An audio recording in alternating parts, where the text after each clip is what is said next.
M. Ferron. Madame Nachery, au titre du rapport patrimoine.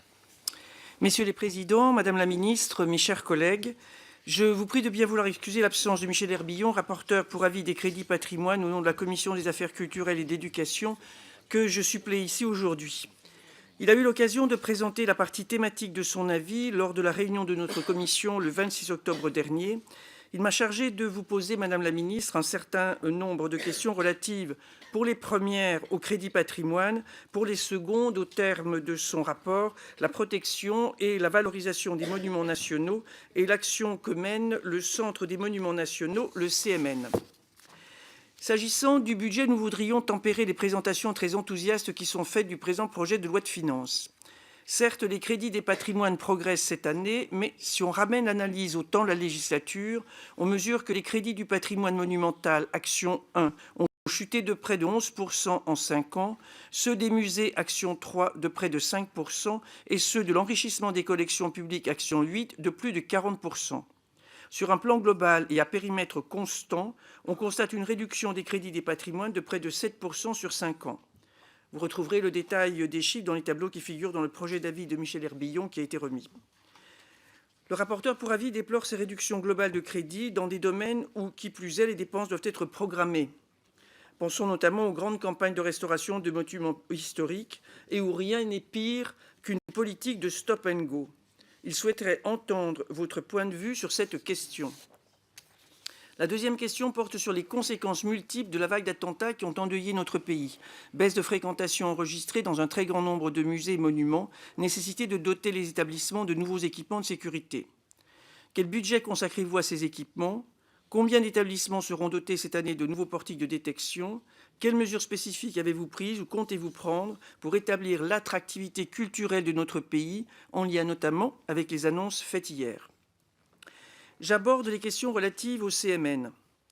En premier lieu, il est apparu à Michel Herbillon qu'il y avait une difficulté s'agissant des crédits de restauration alloués par le ministère à l'établissement public. Tant que le CMN pouvait puiser dans son fonds de roulement, la réduction de sa dotation budgétaire pouvait se comprendre.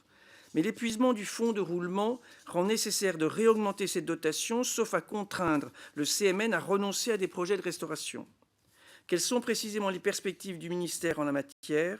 Envisagez-vous de mettre en place avec l'établissement un programme pluriannuel de financement qui lui donnerait une plus grande visibilité de ses financements? Voire un schéma directeur comme un Fontainebleau, même si, on le sait, les contraintes ne sont pas les mêmes pour le CMN qui fonctionne avec un réseau de monuments et pour un établissement public chargé de la gestion d'un seul monument. La rénovation des monuments s'inscrit nécessairement dans le temps long et la réalisation d'opérations globales bien construites en amont s'avère toujours bien mieux coûteuse in fine.